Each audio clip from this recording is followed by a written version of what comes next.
Olá, meus irmãos, Deus os abençoe. Estamos aqui para trabalhar juntos, eu e você, pela causa do Evangelho, a causa mais digna que alguém pode colocar seu coração e investir seu tempo para servir ao Senhor nosso Deus enquanto estamos terminando esta obra ao redor do mundo.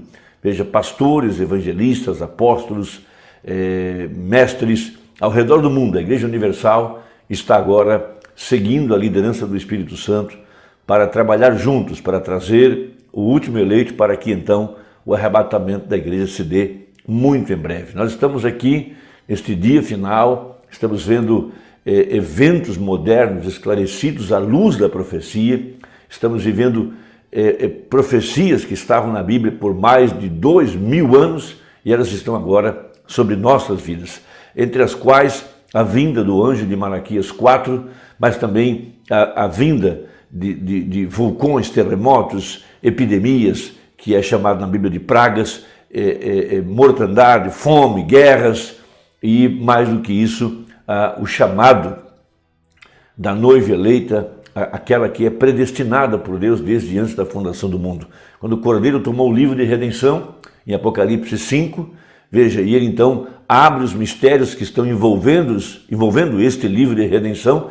Dentro desse livro de redenção tem nomes, esses nomes estavam selados dentro desse livro, e ele vem agora para desatar estes selos, para abrir estes mistérios e ao mesmo tempo revelar quais nomes estão escritos nesse livro de redenção, porque esse livro de redenção é um título de propriedade que Adão perdeu em Gênesis, e nesse título de propriedade estão os nomes dos herdeiros, por isso é chamado de Novo Testamento, e ele desce agora com esse livro aberto em Apocalipse 10 para revelar esses nomes que estavam trancados dentro desse livro, presos ou fechados por 7 selos, e ele vem agora para abrir esses mistérios e chamar os seus súditos, chamar a noiva viva para que se ponham ao lado dele. Esta é a primeira parte da redenção. Primeiro, ele redime o povo, depois ele redime a terra onde esse povo vai morar. Então nós sabemos que esse livro de propriedades, título de propriedade que Adão perdeu em Gênesis, veja, foi tomado pelo Cordeiro em Apocalipse 5. O único digno, o único que pagou o preço, o único que preencheu todos os requisitos que a lei exigia. Tornou-se parente. Veja, Deus tornou-se parente. Veja, ali Deus enganou o diabo quando ele mesmo desceu do céu. Veja, porque ele era a semente da mulher. E ele, então, foi visto em forma humana, porque essa era um dos requisitos da lei da redenção, que tinha que ser um parente do homem. Depois tinha que preencher os requisitos do preço, que era o sangue, e também tinha que querer, tinha que amar, porque era uma obra totalmente de amor, porque o que os selos vieram revelar é que esta obra de redenção é um plano de amor. Por isso o profeta, ao encerrar cada um dos misteriosos 7 selos, ele sempre cantava: eu amo, porque ele primeiro me amou. Então, quando soa essa mensagem do 7º anjo, veja, o 7º selo é o que abre todos os demais, porque é a pessoa de Jesus Cristo. Ele é o 7º selo. Através do seu profeta, ele vem para abrir todos os demais selos e mostrar quem são os herdeiros deste título de propriedade. Então, começando com o apóstolo São Paulo, vindo até Irineu, Columba, Martim, depois Lutero, Wesley, depois Elias de Malaquias 4, o 7º, porque é justamente na 7ª era que se dá o arrebatamento da igreja, representado por Elias, porque Elias, de acordo com a Bíblia, ele não morreu, ele subiu num carro de fogo, representando aqueles que estariam vivos para a hora do arrebatamento, a exemplo de João, quando Jesus disse para Pedro: se eu quero que ele fique até que eu venha, que te importa a ti? Correu-se um dito que João não morreria, mas Jesus não disse isso. Jesus disse: se eu quero que ele fique até que eu venha. Então João foi guardado lá na ilha de Patmos e por 2 anos ele teve visões e ele foi arrebatado até aqui na frente, no dia do Senhor. Quando chegou aqui, encontrou um anjo, um mensageiro, um profeta, para revelar a ele a verdade desse plano da redenção, os últimos acontecimentos, os mistérios de sua vinda, os mistérios do fim do mundo, o mistério da restauração dos judeus e assim por diante. E esses textos revelaram, veja, onde é que Satanás se escondeu para enganar o povo.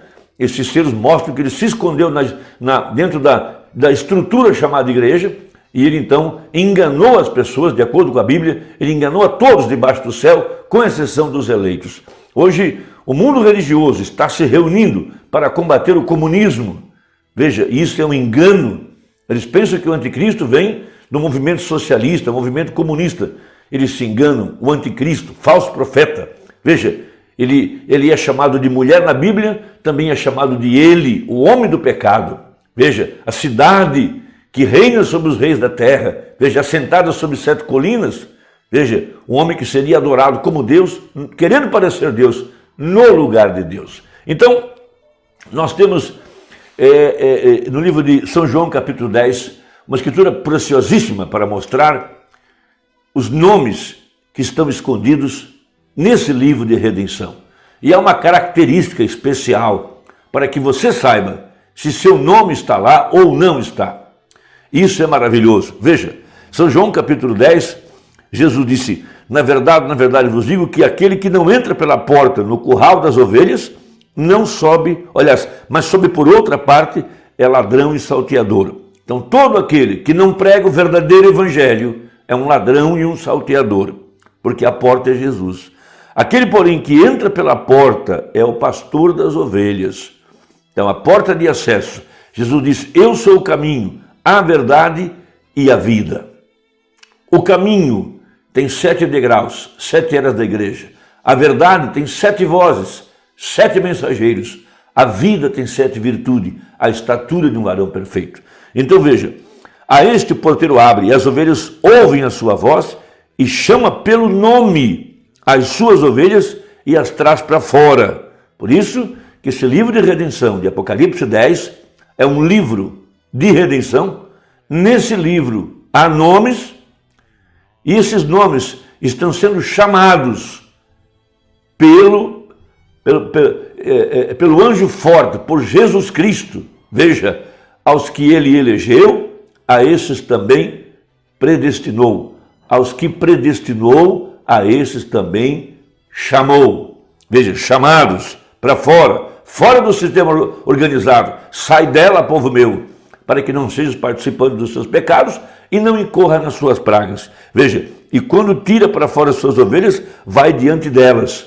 Veja, e as ovelhas o seguem, porque conhecem a sua voz. Então, as ovelhas, as verdadeiras ovelhas, elas não vão seguir a um mercenário, não vão seguir a um falso profeta, não vão seguir a um falso Cristo. As verdadeiras ovelhas conhecem a voz de Deus. A voz de Deus é a voz que vem de sua palavra, da verdade pregada. Veja, a verdade manifestada. Uma banda pregou a mensagem intitulada A União Invisível da Noiva de Cristo. Veja, nós temos o casamento do Cordeiro e temos a união invisível, a unidade de um Deus numa única igreja. No parágrafo 184, a seguir dessa mensagem, diz assim o irmão Brana: a palavra de Deus ungida, sendo vindicada diante de qualquer homem que é nascido para ser filho de Deus, com o germe predestinado em si para esta hora, ele verá a mensagem de Deus, tão certo como há um Deus no céu. Então, quando esses selos estão sendo abertos, quem abre o 7º selo é o único que pode abrir os selos, Jesus Cristo. E ele está abrindo esses mistérios. Veja, Martinho Lutero viu isso para ele, o Wesley viu isso para ele, o Pentecostal viu isso para ele. Agora, e você? É a pergunta nesta tarde, ou nesse momento, me perdoe. Você tem visto? Veja, eles entraram à denominação. Aqui está a palavra condenando isto, dizendo para você exatamente o que você deve ter para hoje em dia, exatamente igual a Malaquias 4 e todas essas outras promessas para esta hora. Veja, o verdadeiro eleito, ele não vai se juntar a uma denominação, ele está sendo chamado para sair para fora da denominação, não um sistema liderado por algum homem. Veja, a verdadeira igreja, após a saída do anjo de Malaquias 4, ela é totalmente liderada pelo Espírito Santo, que é a cabeça, Cristo. Veja, aqui estamos. Veja, as promessas para esta hora. A águia real e genuína está aqui. Minhas ovelhas conhecem a minha voz. Esse é Jesus. Ao estranho não seguirão. Claro, por predestinação, foi posto aí dentro desse livro. Você foi pré-ordenado para ser filho de Deus. Você estava em Deus antes da fundação do mundo. Você unicamente é manifestado neste dia para a sua honra e glória. Como pode você fazer isso sem que honre a sua palavra? Sim, Senhor, da qual você é uma parte dessa palavra por predestinação. Porque veja, Deus é a palavra. Crê nisso? Pergunta o profeta. Bom, então se ele sempre foi a palavra, veja, no princípio era a palavra, e se a palavra era Deus, então você estava em Deus.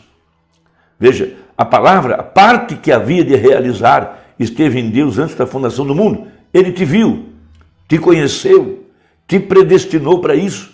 Eu digo a vocês, tal como essa águia reconheceu esta voz, assim também reconhece o verdadeiro cristão, nascido de novo, a voz de Deus, falando através da palavra, quando eles veem isso ungido e vindicado.